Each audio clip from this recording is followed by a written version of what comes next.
Saudara kaum muslimin rahimakumullah, harta adalah amanat dan akan kita pertanggungjawabkan.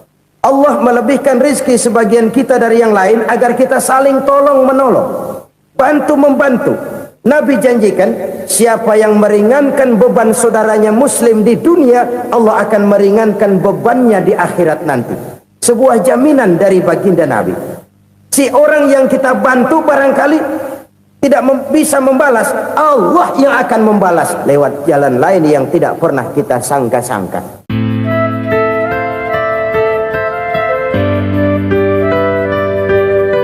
Selalu berusaha menyimpan sesuatu yang bisa membawa manfaat, baik untuk dirinya, untuk anak cucunya, maupun untuk keluarganya, untuk masa kini dan masa depannya. Kadang simpanan itu berbentuk uang, kadang berupa tanah, lain saat berbentuk pabrik, dan lain sebagainya. Sementara masa depan yang paling pasti adalah akhirat. Jika untuk masa depan dunia, kita rela memeras keringat, membanting tulang, pergi pagi dan pulang petang, menyimpan uang, menyimpan tanah, menyimpan pabrik, pernahkah kita merenung jika satu saat kiamat datang, kita dibangkitkan dari kubur masing-masing, berdiri di padang mahsyar untuk mempertanggungjawabkan seluruh kegiatan hidup kita di dunia ini, lalu kita akan menuju ke alam akhirat. Sudahkah kita mempunyai simpanan untuk akhirat kita? Pada pertemuan kali ini saya ingin menyampaikan sebuah hadis di mana Rasulullah sallallahu alaihi wasallam bersabda, arba'un min kanzil jannah. Simpanan sorga ada 4 macam. Yang pertama, ikhfa'us sadaqah, menyembunyikan sedekah. Saudara-saudara kaum muslimin, sebagaimana yang kita maklum bahwa Allah Subhanahu wa taala melebihkan sebagian rezeki dari kita terhadap yang lain. Ada yang kaya, ada yang setengah kaya, ada yang miskin, ada yang setengah miskin, dan selanjutnya. Ada yang gajinya kecil tapi penghasilannya gede. Ada yang penghasilannya gede tapi nggak punya gaji. Ada juga yang memang gajinya gede dan penghasilannya gede. Kelebihan rezeki merupakan sunnatullah dan tidak harus membuat kita merasa lebih dari yang lain. Bahkan sebaliknya, kelebihan itu harus membuat kita ringan tangan untuk menolong mereka yang memang memerlukan pertolongan. Kalau saudara diberikan ilmu, maka pertanyaan akhirat cuma satu: ilmumu kau amalkan untuk apa? Kalau saudara diberikan umur yang panjang, pengadilan akhirat juga bertanya satu: umurmu kau habiskan di mana? Tapi kalau saudara diberikan harta, pengadilan akhirat akan bertanya dua: hartamu kau dapat dari mana, kau belanjakan kemana? Dari mananya ditanya, dan kemananya juga ditanya. Oleh karena kita akan dimintakan pertanggungan jawab, maka amanah yang bernama harta ini harus kita gunakan dengan sebaik-baiknya. Ada penggunaan yang merupakan kewajiban, itu zakat namanya. Ada penggunaan yang sewaktu-waktu, itu infak namanya. Ada yang lebih sewaktu-waktu lagi, dan itu sedekah namanya. Zakat dia terikat oleh haul dan nisab, oleh putaran batas waktu dan ukuran dari harta itu sendiri. Sedangkan infak terikat oleh situasi dan kondisi perekonomian seseorang. Sedangkan sedekah tidak terikat dengan apapun. Dalam kondisi seperti apapun kita bisa melakukan sedekah dengan yang terkecil sekalipun. Sampai-sampai Rasulullah sallallahu alaihi wasallam mengajarkan, la tahqiranna minal ma'rufi syai'an walau an talqa akhaka biwajhin talik. Atau ada hadis, tabassumuka fi wajhi akhika laka shadaqah. Senyumanmu kepada temanmu adalah sedekah. Jadi untuk melakukan sodakoh tidak harus dalam berbentuk uang.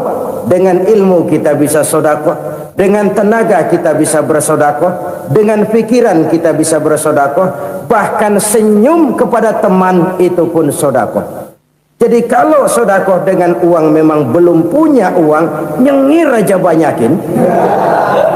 Itu asal pada tempatnya, jangan lalu ketemu tiang listrik cengengesan. Tentu tidak pada tempatnya dan tidak wajar. Nah, sodakoh yang paling dicintai Allah adalah sodakoh yang disembunyikan. Artinya jauh dari sifat riya. Kan kadang-kadang ada orang sedekah itu disebutkan namanya. Apa tidak bagus? Kalau memang niatnya ikhlas, ya bagus-bagus saja. Untuk memberikan sugesti kepada yang lain. Si Fulan bin Fulan nyumbang sekian, diumumkan. Boleh kalau niatnya untuk memberikan rangsangan kepada yang lain supaya dia menyumbang lebih besar dari orang tadi. Tapi kalau itu mendatangkan riya, maka sodakoh yang paling dicintai Allah adalah sodakoh yang disembunyikan. Tangan kiri saja tidak tahu apa yang diberikan oleh tangan kanan. Sodakoh yang dilakukan dengan ikhlas akan merupakan perbendaharaan surga, tersembunyi dari pandangan orang lain, tidak seorang pun tahu. Karena memang sikap yang baik adalah melupakan kebaikan dan mengingat kesalahan. Itu salah satu ciri orang bahagia. Orang yang selalu mengingat kesalahannya dan berusaha melupakan segala kebaikannya.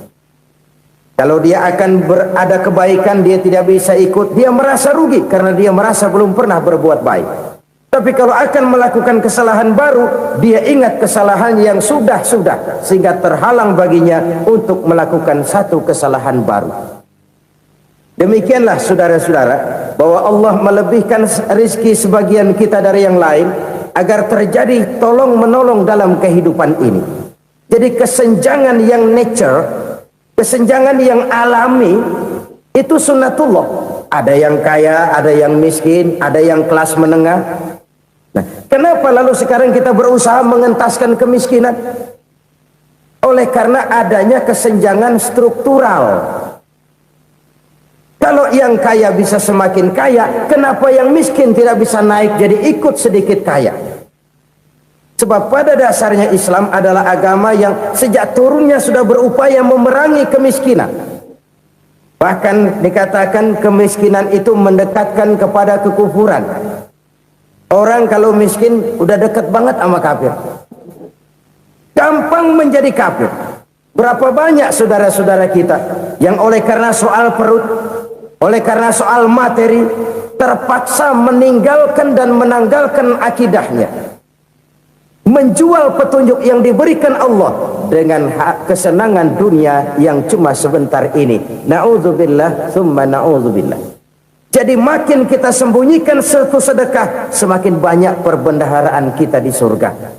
Sedekah yang paling dicintai Allah adalah sedekah yang disembunyikan. Malahan ada seorang sufi, dia punya kebiasaan kalau pergi sholat Jumat dia bawa uang, itu uang dia taruh di bawah tikar masjid. Dia niat sedekah kepada siapa saja yang nemuin itu duit. Maksudnya apa? Supaya yang nemuin nggak tahu siapa yang punya duit. Demikian dia saking ingin menyembunyikan sedekahnya. Karena sifat riya itu bisa memakan amal kita sendiri. Riya itu termasuk menyebut-nyebut kebaikan kita. Orang yang suka nepuk dada, sedikit-sedikit ngitungnya kalau nggak gua. Tuh kalau nggak gua tuh yang belah situ, kalau nggak gua, kalau nggak gua. Iya, kalau nggak lu kenapa emang? Orang yang suka menepuk jasad, tuh biasanya memang begitu, saudara-saudara. Kalau perang lagi berkecamuk, orang nggak sempat ngaku jadi pahlawan. Tapi begitu perang selesai, yang kagak kenal bedil ngaku pahlawan, mas. Itu sesuatu yang biasa. Oleh karenanya, orang-orang yang ikhlas dalam bersedekah, disembunyikannya sedekah itu Allah cinta betul. Malahan ada hadis memberikan jaminan, inna shadaqatal mar'il muslimi tazidu fil umri wa tadfa'u mitatas su'i. Sesungguhnya sedekahnya seorang mukmin tazidu fil umri, bisa menambah umur panjang, wa tadfa'u mitata su'i, dan menyelamatkan manusia dari mati secara su'ul khatimah. Jadi siapa yang kepengen panjang umur, banyaklah sedekah. Yang bosan hidup, pelit terus. Sedekah menambah panjang umur dan menyelamatkan manusia dari mati secara su'ul khatimah. Pak, katanya umur itu nggak bisa ditambah, nggak bisa dikurangin. Kapan? Kalau ajal sudah datang. Fa idza jaa ajaluhum la yastakhiruna sa'atan wa la yastaqdimun. Kalau ajal datang tidak bisa dimajukan, tidak bisa dimundurkan. Itu kalau ajal sudah datang. Tidak bisa lagi umur ditambah dikurangi, sudah datang. Tapi kalau belum datang, itu kan haknya Allah.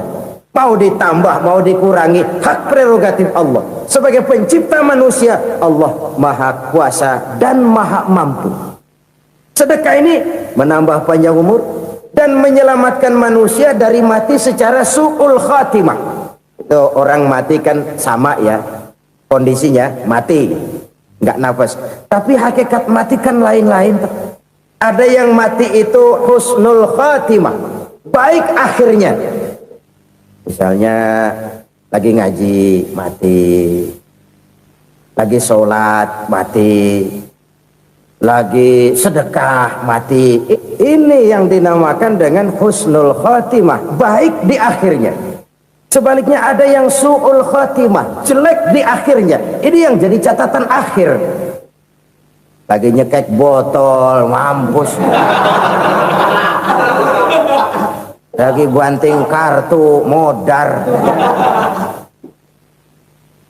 Su'ul khatimah, jelek pada akhirnya. Sedekah menyelamatkan manusia dari mati secara su'ul khatimah. Dan kita semua kepengen mendapat husnul khatimah, jauh dari su'ul khatimah. Oleh sebab itu yang bisa menyelamatkan kita dari penyakit itu antara lain adalah sedekah yang disembunyikan, yang dikerjakan dengan ikhlas karena Allah, tidak karena kepengen dipuji orang, tidak karena ingin dikatakan orang pemurah. Sebab orang dermawan itu orang yang memberi tanpa harus diminta. Kalau masih harus diminta, ya belum dermawan namanya, masih harus diminta. Kalau nggak diminta ya tulus, lolos, polos. Saudara-saudara kaum muslimin rahimakumullah, harta adalah amanat dan akan kita pertanggungjawabkan. Allah melebihkan rizki sebagian kita dari yang lain agar kita saling tolong menolong, bantu membantu. Nabi janjikan, siapa yang meringankan beban saudaranya muslim di dunia, Allah akan meringankan bebannya di akhirat nanti.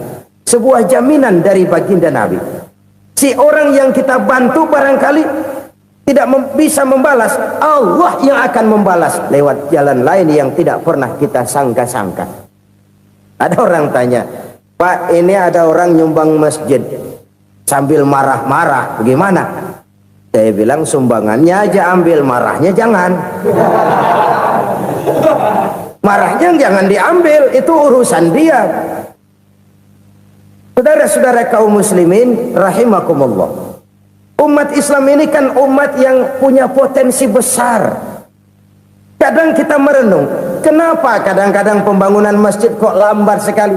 Kalau hotel hari ini peletakan pertama, bulan depan peresmian. Supermarket hari ini peletakan batu pertama, minggu depan peresmian. Tapi kalau sudah yang namanya masjid, kadang-kadang peletakan batu pertama sekaligus jadi batu terakhir. 3 tahun, 4 tahun, campur nebar jalak di jalanan, duit dijaring kayak ikan sepat.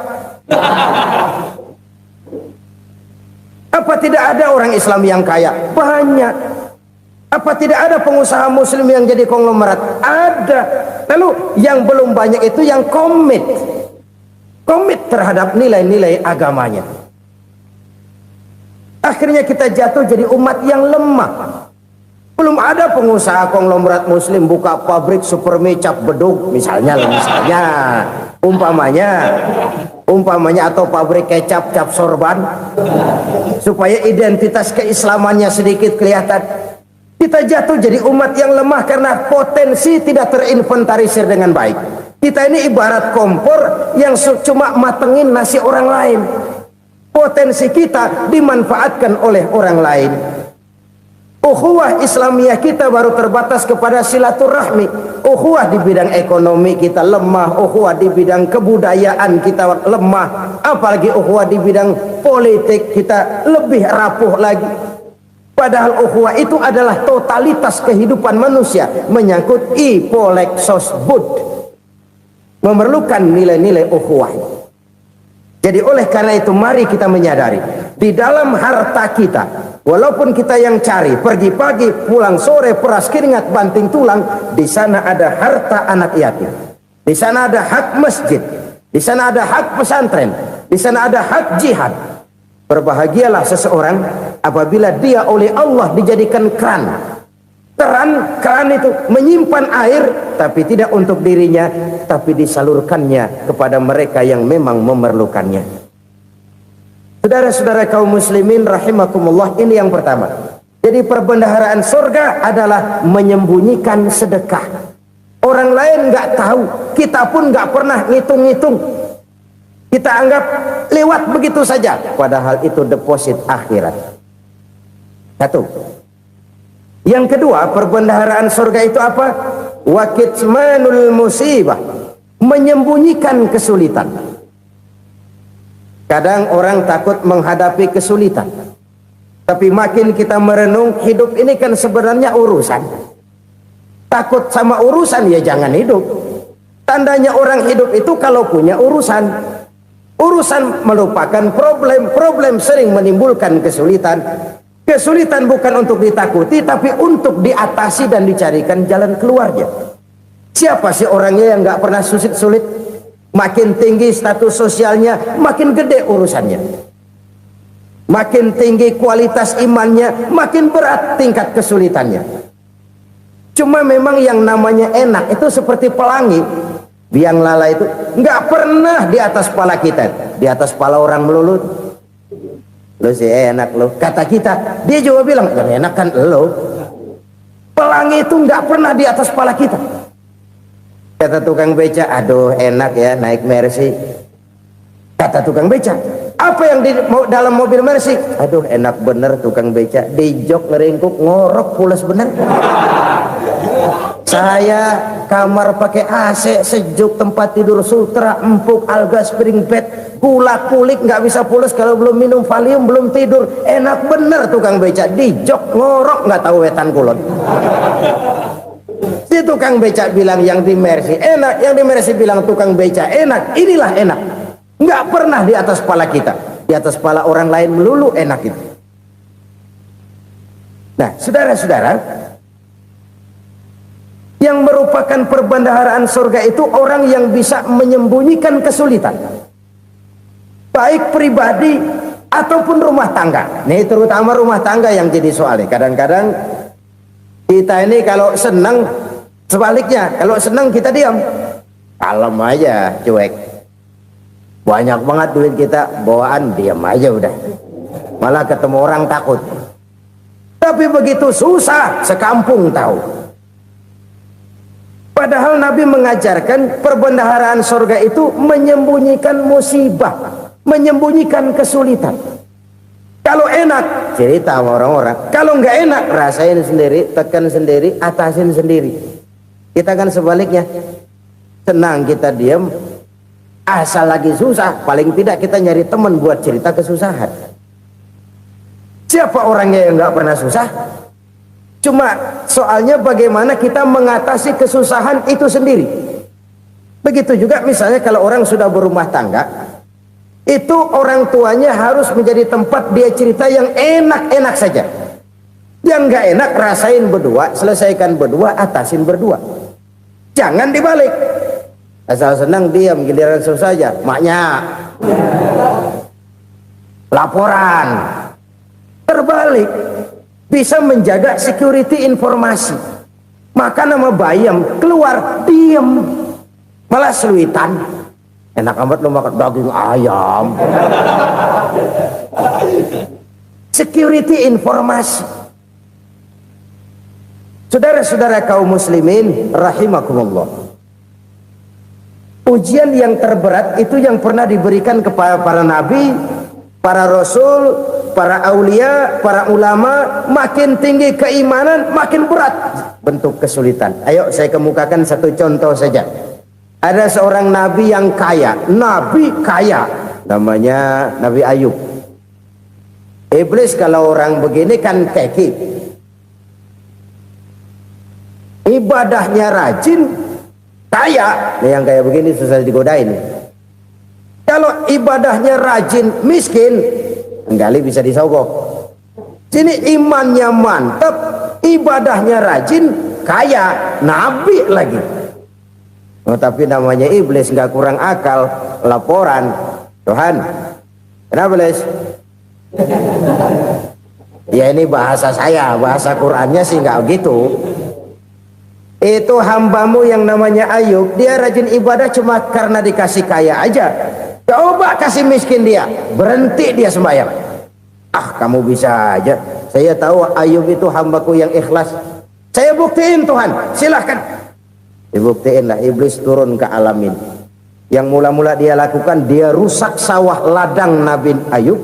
Dia binasakan binatang ternak Nabi Ayub. Sehingga dalam waktu singkat, jatuhlah Nabi Ayub dari orang paling kaya jadi orang paling miskin. Beliau masih ibadah di mihrab dalam masjid. Datang iblis. Saudara Ayub, ya, lagi ngapain? Ibadah. Nyembah Allah, nyembah Allah. Oh, percuma. Kenapa? Tuhan yang ente sembah nih, dia udah bikin miskin ente. Sawah ladang ente hancur lebur, binatang ternak binasa. Sekarang ente jadi orang paling miskin. Ngapain nyembah Tuhan kayak begitu? Tekor. Udah berhenti dah ibadah, berhenti ibadah. Ini iblis sama Tuhan laporannya lain, yang dikerjakan kepada Nabi Ayub juga lain. Benar begitu iblis, kata Nabi Ayub. Iya, sawah ladang saya habis, buras. Binatang ternak saya binasa, binasa. Saya miskin, bangpak. Apa jawab Nabi Ayub? Bukan innalillahi, ya ini hebat. Alhamdulillahillazi a'tani wa akhza minni. Segala puji bagi Allah yang telah memberikan harta kepada saya dan sekarang mengambilnya lagi. Alhamdulillah. Allah yang ngasih, Allah yang ambil. Itu mah urusan Allah. Iblis cuman ibadah jalan terus, sujud lagi Nabi Ayub. Iblis seleher gondok banget. Dasar Nabi nggak mempan dia apa-apain. Miskin malah alhamdulillah. Allah yang ngasih, Allah yang ngambil. Jadi kalau kita tidak komit, kita tidak terikat kepada kaya, miskin, senang, susah, apa yang bisa bikin kita susah? Jadikan kekayaan, kemiskinan, jadikan senang, susah sebagai anak buah yang bisa kita atur. Jangan kekayaan ngatur kita, jangan kemiskinan ngatur kita. Kita yang harus mengatur mereka. Senang, susah, kaya, miskin, bahagia, sengsara, jadikan itu anak buah yang bisa kita atur. Kalau sekarang kita kaya, lain saat boleh jadi kita miskin, semiskin-miskinnya. Allah yang ngasih, Allah yang ngambil. Tenaga mana yang bisa menghalangi? Ibadah jalan terus. Iblis makin gondok. Dasar Nabi loh. Akhirnya apa? Nabi Ayub dikerjain, diberikan penyakit. Demikian fatal penyakitnya. Bayangin, udah miskin sakit. Masya Allah. Miskin sakit. Sakitnya nggak lama, kira-kira 16 tahun. Istrinya 3, 2 mental minta ceraiin. Ngerawatin laki bengek begini. Senang belum tentu, susah udah pasti nih. Cerai aja, cerai dah. Cerai. Tinggal satu Siti Rahmah yang setia menemani beliau. Sesetia-setianya hati perempuan. Satu saat Siti Rahmah bilang, "Bang, iya, abang kan Nabi bang. Lalu, namanya Nabi kan doanya jarang meleset bang. Maksud kamu minta kenapa sih sama Tuhan biar abang sembuh baik dah bang?" Siti Rahmah, iya. Saya sakit berapa tahun sih dah? 16 tahun bang. Sebelum ini saya sehat berapa tahun? Ya kira-kira 60 tahun bang. Nah coba ente banding-bandingin Rahmah. Saya dikasih sehat 60 tahun. dikasih sakit 16 tahun, sudah nggak sabar mau doa kepada Allah minta sembuh. Saya malu kepada Allah. Diuji dengan yang luar biasa seperti ini, tidak mengganggu stabilitas kehambaannya. Dia tetap menghamba kepada Allah Subhanahu wa ta'ala. Saudara-saudara kaum muslimin rahimakumullah, kunci menghadapi kesulitan itu apa? Allah jelaskan dalam satu ayat, wa basyiris sabirin alladzina iza asabathum musibah qalu inna lillahi wa inna ilaihi raji'un. Gembirakan orang-orang yang sabar. Siapa mereka itu?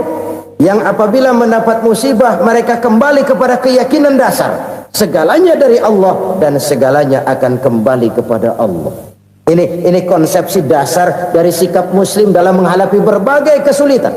Segalanya dari Allah, segalanya akan kembali kepada Allah. Kalau ini sudah kondisi dasarnya, maka kita akan lapang menghadapi kenyataan bagaimanapun pahitnya. Apakah itu namanya miskin, apakah itu namanya sakit, bahkan maut sekalipun, segalanya dari Allah, segalanya akan kembali kepada Allah. Ini sikap hidup, bukan sekedar ucapan. Kita kadang-kadang menjadikannya sebagai ucapan, mulutnya sih nggak berhenti, innalillahi wa inna ilaihi raji'un, tapi nangisnya terus gerung-gerungan. Bukan itu, ini kesadaran moral. Kalau segalanya dari Allah, segalanya kembali kepada Allah, kan sebenarnya cuma nunggu giliran. Hari ini saya nyembayangin dia, entah hari apa saya disembayangin orang. Hari ini saya antar dia ke kubur, entah hari apa orang nganterin saya ke kubur. Hari ini saya tahlilkan dia, entah nanti kapan orang tahlilkan saya. Segalanya dari Allah, segalanya akan kembali juga kepada Allah. Oleh sebab itu saudara-saudara, kesulitan bukan untuk ditakuti. Kesulitan justru untuk diatasi, dicarikan jalan keluarnya. Dan tidak ada orang yang tidak pernah mendapat kesulitan. Tidak ada. Semakin tinggi status sosial, semakin tinggi kualitas keimanan, semakin besar juga tingkat kesulitan. Hanya saja bagaimana cara kita mengatasinya. Dan Al-Quran menyatakan, inna ma'al usri yusra. Di balik kesulitan itu pasti ada kemudahan. Roda itu berputar.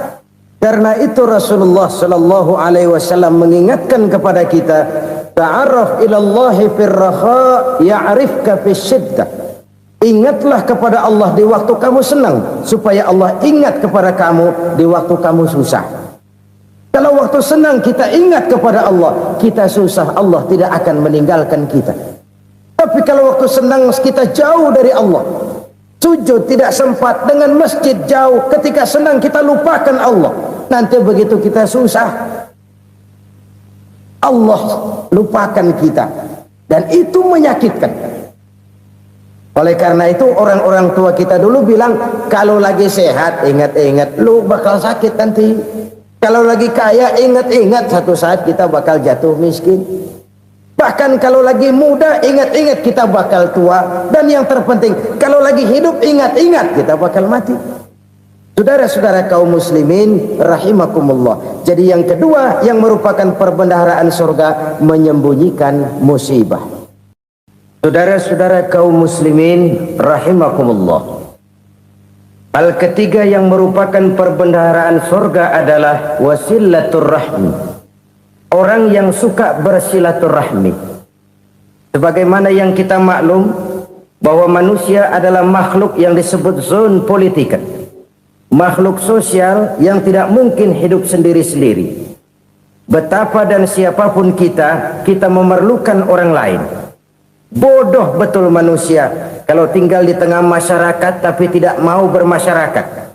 Merasa hebat sendiri, pinter sendiri, gagah sendiri, kaya sendiri. Mungkin kalau mati juga ngubur sendiri.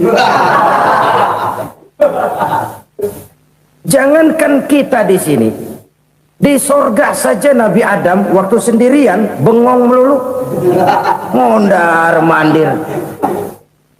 Allah tegur dam sepi dam. Ya ini kalau bahasa saya. Iya Tuhan, sepi ini nggak ada coret-corekan pisan ini.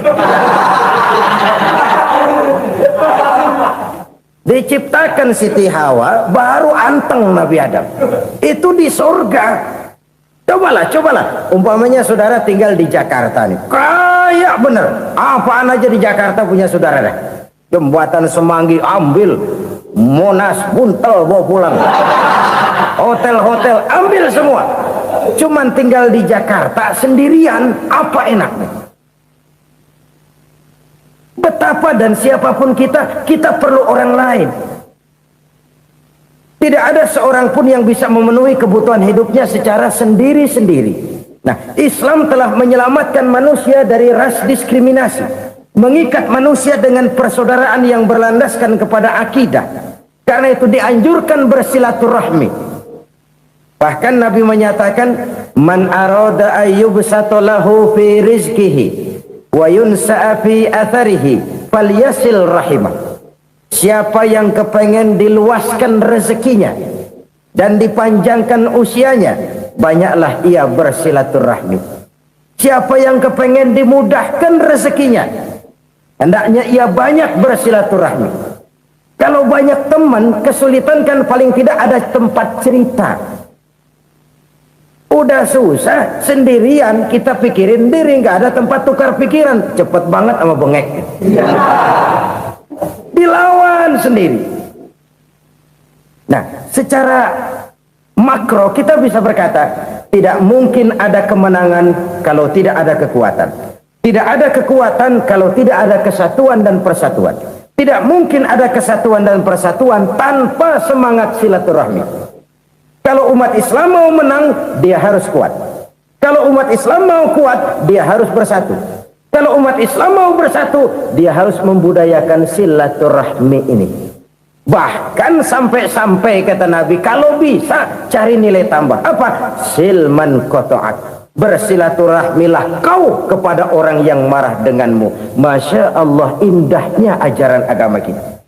Orang yang marah pun kepada kita, kata Nabi, kalau bisa bersilaturahmilah kepadanya, kepada orang yang marah itu. Di situ nilai tambah. Cuman jujur nih hadis, ngucapinnya gampang, ngamalinnya yang berat banget. Orang marah sama kita disuruh silaturahmi, ada apa malu? Lu marah, ada gua marahan lagi. Tunggu pikirin. Saudara-saudara kaum muslimin rahimakumullah. Tapi ini yang diajarkan, bahkan ini yang dicontohkan oleh baginda Rasul. Bagaimana begitu mudah, misalnya satu saat Abu Jahal ini ngatur strategi bagaimana bikin Muhammad celaka. Dia gali lubang di depan tempat tidurnya. Dia tutupin daun korma. Terus dia panggil seseorang, ke sini. Kasih tahu Muhammad, pamannya sakit keras, minta ditengokin. Berangkat orang ini ke sana. Muhammad, labbaik.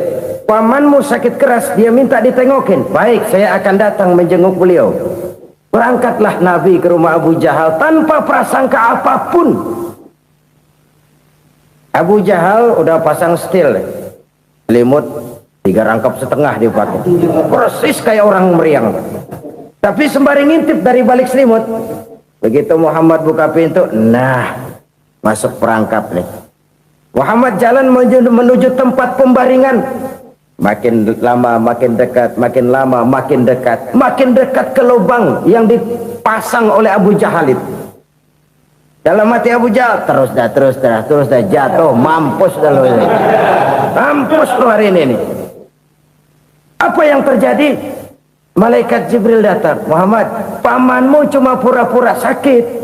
Di depan tempat tidurnya ada lubang perangkap supaya kamu jatuh ke situ. Sudah, kamu pulang. Balik kanan Nabi. Sudah hampir jatuh ke lubang, balik kanan, pulang. Bayangin kecewanya Abu Jahal. Muhammad dikit lagi, Muhammad dikit lagi. Enggak paman, saya pulang aja. Emosi bangun dari tempat tidur, enggak sadar kalau lagi pura-pura sakit.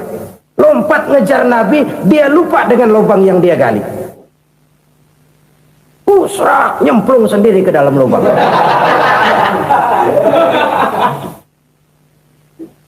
Nabi terus berlalu. Ini terjadi keanehan.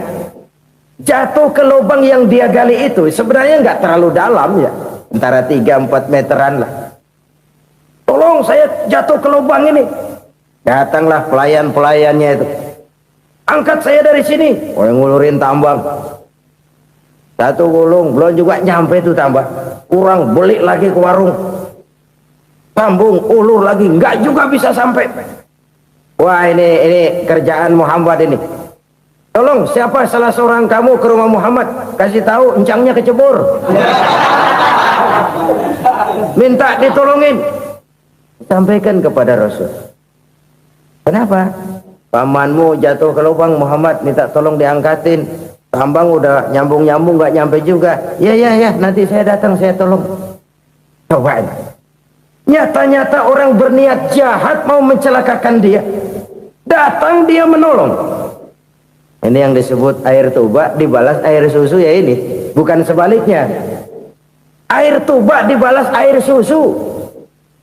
Paman, kecebur ya? Iya Muhammad, tolong ini.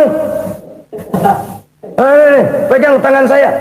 Nabi ulurkan tangannya, nyampe, dipegang oleh Abu Jahal, diangkat ke atas, sampai atas. Apa kata Abu Jahal? Sihirmu memang hebat Muhammad. Udah ditolongin dikata sihir, yang enak kita kemplang kan itu orang begitu. Urusan apa? Tapi inilah akhlak. Kalau bisa kamu bersilaturahmilah dengan orang yang marah kepadamu sekalipun. Orang marah kita tetap baik. So, kalau kita berbuat baik sama orang yang memang baik, rasanya sih biasa-biasa aja. Orang baik kita baik lagi, ya draw aja, belum ada nilai tambah di situ. Baru ada nilai tambah kalau kita bisa berbuat baik kepada orang yang nyakitin kita. Itu namanya kita setingkat di atas dia. Dia sakitin kita, kita berbuat baik sama dia. Dia pelit sama kita, kita baik sama dia. Dia marahin kita, kita deketin dia. Di situ kita punya nilai tambah. Jadi siapa yang ingin diluaskan rezekinya kata Nabi dan dipanjangkan umurnya, hendaklah ia banyak-banyak bersilaturahmi. Sederhana sebenarnya silaturahmi, tapi silaturahmi membangkitkan semangat kesatuan dan persatuan. Kesatuan dan persatuan melahirkan kekuatan. Dalam matematika 1 ditambah 1 pasti 2. Tapi di tengah masyarakat, 1 orang takut ditambah 1 orang takut, hasilnya jadi 2 orang setengah berani. Kenapa setengah berani? Karena udah berdua. Tadi pan takut sendirian. Kalau dia kumpul turu-turu takut lah jadi berani. Kita yang lemah, kita yang tidak berdaya, kita yang miskin, kalau mau kompak bersatu, apa yang nggak bisa kita kerjain? Apalagi tinggal di kota besar, pilihan cuma 2. Bertahan atau minggir. Bertahan atau minggir. Untuk bisa bertahan harus mampu bersaing. Untuk mampu bersaing harus punya keahlian. Keahlian harus ditunjang dengan pendidikan, ditambah oleh kekompakan sebagai umat. Udah miskin mencar mulu, orang injek gitu.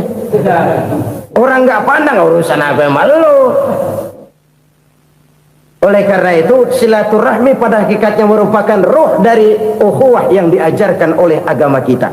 Bagaimana Islam menyelamatkan masyarakat manusia dari ras diskriminasi, mengikat manusia, dan tidak ada persaudaraan yang lebih indah selain persaudaraan yang diikat dengan nilai-nilai akidah. Sepanjang orang di jalan Allah, itulah saudara kita.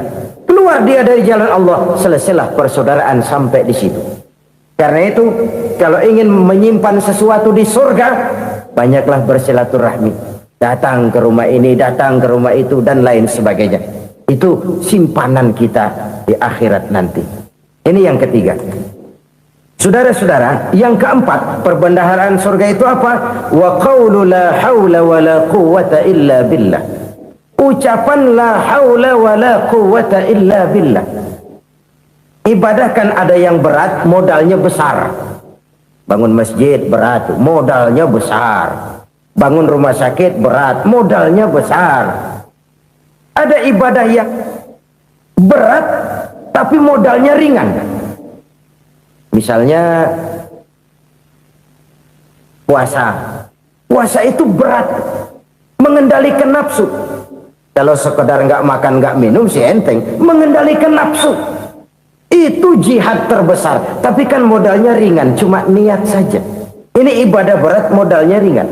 Ada ibadah yang ringan, modalnya juga enteng. Seperti termasuk ucapan la haula wa la quwwata illa billah.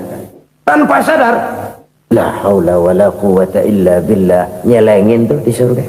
Nyelengin, kita nggak terasa nyelengin simpenan akhirat. La haula wala quwata illa billah. Nyimpan lagi. Kaget. La haula wala quwata illa billah. Nyimpan lagi. Banyak simpenan.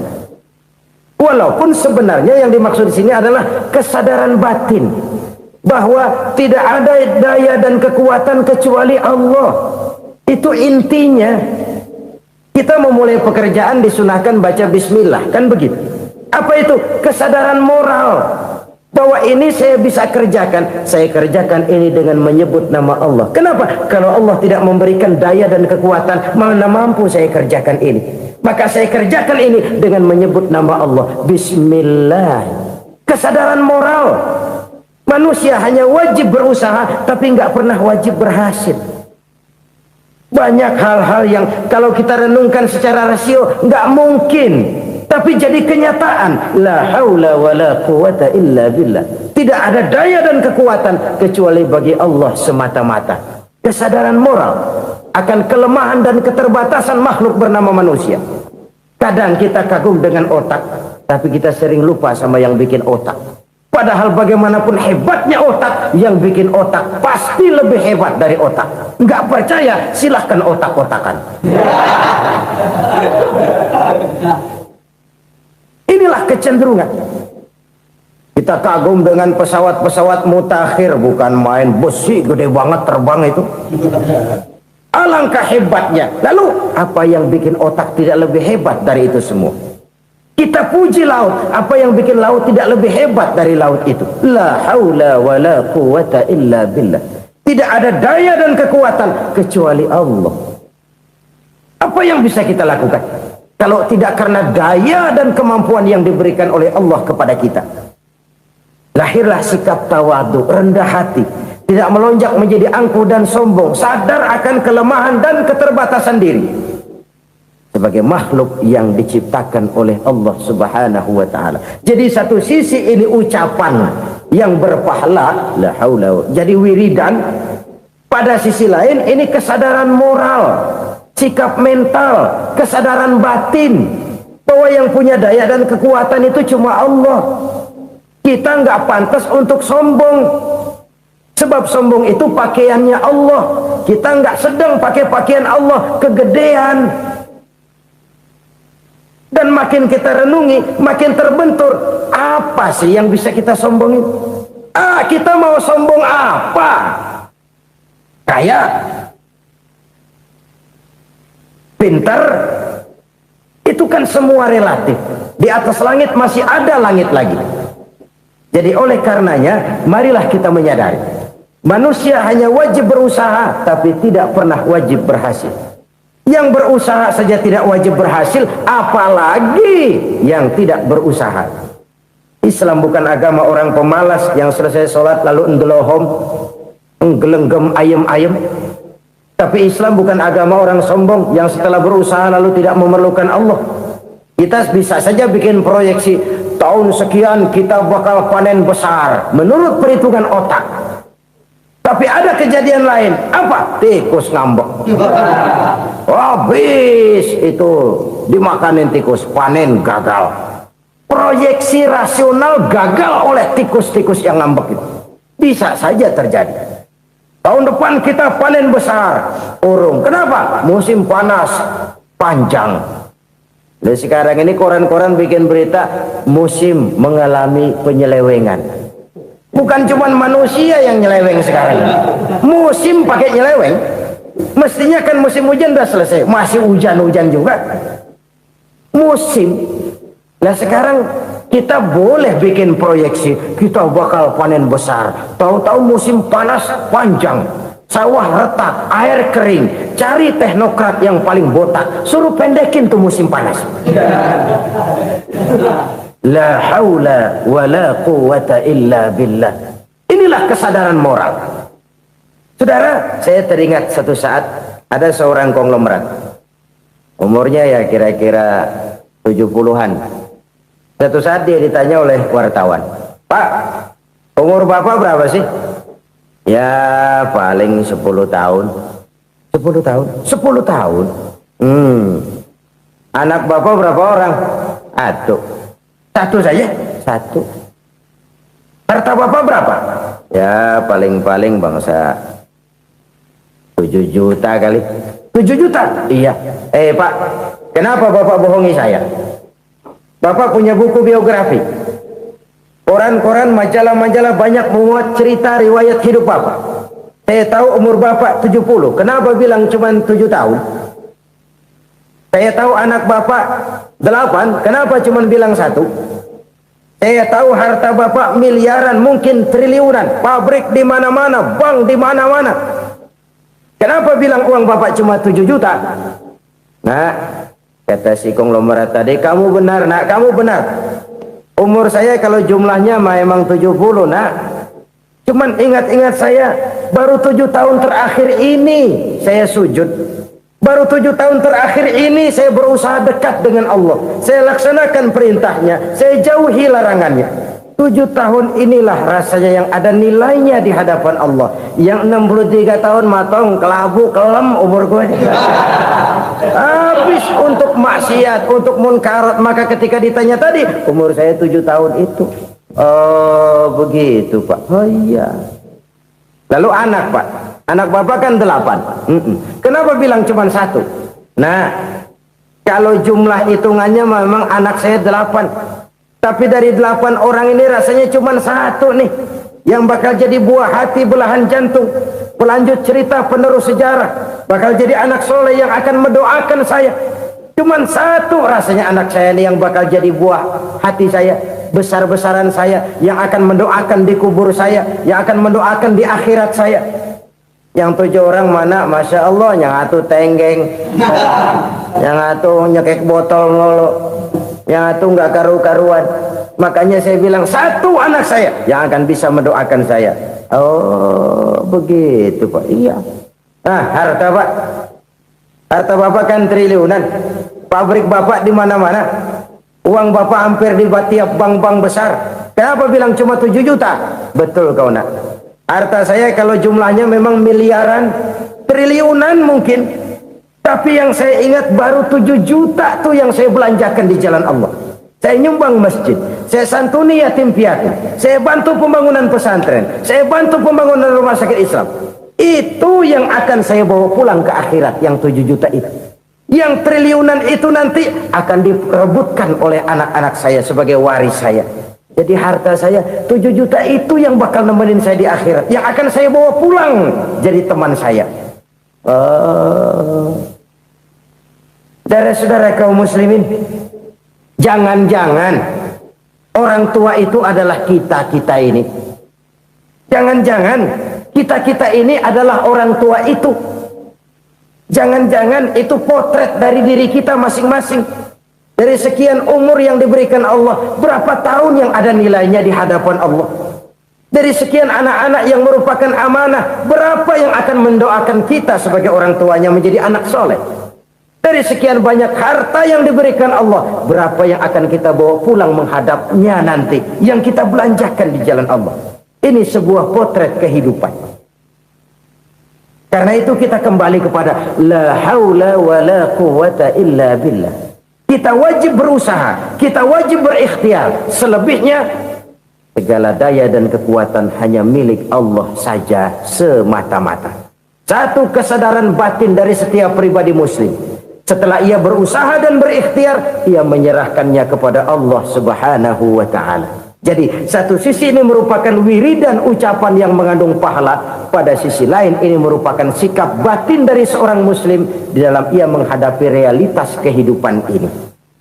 Saudara-saudara kaum muslimin rahimakumullah, kalau ini kita jadikan satu basis kehidupan, maka ini akan menyelamatkan manusia dari kemungkinan tergelincir menjadi orang yang lupa diri dan lupa darat.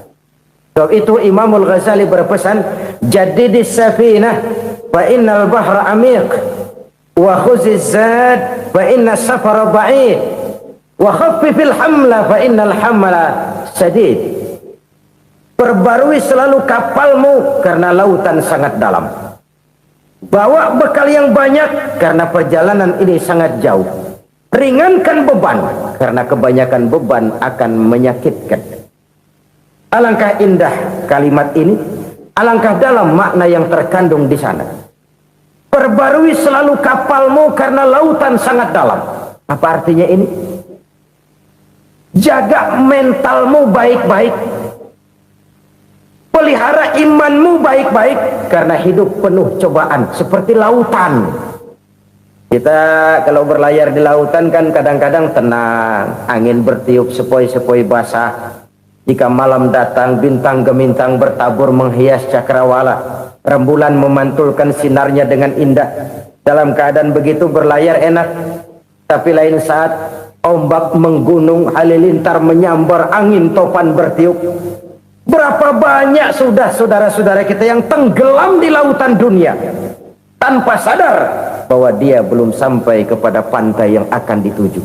Berapa banyak sudah saudara-saudara kita yang tenggelam di lautan dunia ini tanpa sempat bangkit lagi. Dia menyangka sudah sampai kepada tujuannya. Hati-hati kapal jangan sampai bocor karena lautan sangat dalam. Iman ini jaga baik-baik karena hidup penuh dengan ujian. Wa khuzizat fa inna safara ba'id. Bawa bekal yang banyak karena perjalanan sangat jauh. Saudara mau ke Bandung, bawa duit. Saudara mau ke Surabaya, banyakan lagi duitnya. Saudara mau ke Mekah, gepokan, iketan tuh duit, nggak lembaran lagi. Makin jauh perjalanan, makin banyak bekal yang harus kita bawa. Kalau saudara dari Jakarta mau ke Surabaya, kagak bawa duit berangkat juga, itu sih bukan berani namanya, nekat. Sampai Surabaya belum tentu, sengsara di jalan udah pasti. Kenapa? Nggak bawa bekal berangkat. Sama juga kita nih, misalnya belum sempat sembahyang, mati. Waduh, berani banget orang. Belum punya bekal, mati. Sengsara di jalan. Atau bekal tidak cukup. Dari Jakarta saudara mau ke Surabaya, bawa duit 500 perak. Paling jauh Cikampek nyampenya itu. Paling jauh itu. Antara jauhnya perjalanan dengan bekal yang saudara bawa tidak seimbang. Hidup ini perjalanan panjang. A walking tour. Dimulai dari alam arwah. Sebelum jasad diciptakan, roh diciptakan lebih dulu. Dari situ pindah ke alam rahim. Dari alam rahim pindah ke alam dunia. Dari alam dunia pindah ke alam barzah. Baru menuju akhirat. Satu perjalanan panjang. Kalau bekal tidak bawa, sengsara di jalan. Bawa bekal yang banyak karena perjalanan ini sangat jauh. Wa khaffifil hamla, ringankan beban karena beban itu cuma akan menyulitkan. Kalau bekal itu sih keperluan, tapi beban nggak kita perluin, cuma ngeberat-beratin. Apa ini beban? Dosa. Kecurangan, kebatilan, kezoliman, ketidakadilan, kesewenang-wenangan. Itu akan jadi beban kita di akhirat. Alangkah celakanya, perjalanan panjang, bekal tidak bawa, beban kelewat banyak, alamat sengsara di jalan. Pahala tidak ada, dosa berlipat ganda. Na'udzubillah, summa na'udzubillah. Kalau kita rangkum nasihat Al-Ghazali dengan kisah si konglomerat tadi, kita akan mengambil kesimpulan. Pertama, bekal terbaik dalam menghadapi gejolak kehidupan ini tidak lain adalah iman. Yang kedua, pahala dan dosa. Dua hal kontroversial. Pahala adalah bekal, dosa adalah beban. Tapi kita sekarang kan tidak begitu terangsang kepada yang abstrak. Orang berlomba mencari yang konkret-konkret saja, yang real. Kalau memang dosa, benjol dong, kira-kira begitu. Kira-kira begitu. Persis orang Yahudi dulu. Orang Yahudi itu kan pernah minta kepada Nabi Musa, Ya Musa, lan nu'mina laka hatta narallaha jahrah. Musa, kami nggak bakal mau beriman kepada Allah kalau belum kami lihat Allah ada nongkrong di depan kami. Kalau memang Tuhan ada, taruh dong di depan kami. Mau yang konkret-konkret saja. Kalau memang dosa, benjol dong. Kalau memang pahala, berasa dong. Orang terangsang kepada yang real, yang konkret-konkret saja. Karena itu untuk mengejar dosa orang mau bayar, tapi untuk mengejar pahala walaupun tidak bayar orang segan. Ini yang dikatakan oleh Nabi, kamu mengharapkan ke surga tapi kamu berat melaksanakan sesuatu yang bisa membawa kamu ke surga. Kamu ingin jauh dari neraka tapi tiap saat kamu lakukan perbuatan-perbuatan yang justru menjerumuskan kamu ke neraka. Idda'aitum an-najata minan nar wa ramaitum fiha anfusakum. Kamu ingin selamat dari neraka, tapi kamu lemparkan diri kamu ke neraka. Kamu ingin masuk surga, tapi berat sekali kamu melakukan perbuatan-perbuatan yang bisa menyampaikan kamu di surga. Saudara-saudara kaum muslimin rahimakumullah. Jadi hal keempat yang merupakan perbendaharaan surga adalah la haula wa la quwata illa billah. Satu sisi ini merupakan ucapan yang memperberat timbangan akhirat. Pada sisi lain ini merupakan sikap hidup seorang muslim.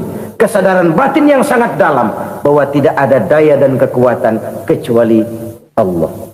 Dan itu kita simbolkan pada saat memulai pekerjaan dengan Bismillah, dengan menyebut nama Allah. Satu kesadaran moral, saya hanya bisa melakukan ini karena diberikan daya dan kekuatan oleh Allah. Lahirlah sikap tawadu, rendah hati, tidak melonjak menjadi angkuh dan sombong. Saudara-saudara, sampai sini dulu jumpa kita kali ini. Semoga 4 perbendaharaan surga ini dapat kita lakukan, yang kelak akan merupakan bekal kita di kemudian hari nanti. Amin ya rabbal alamin.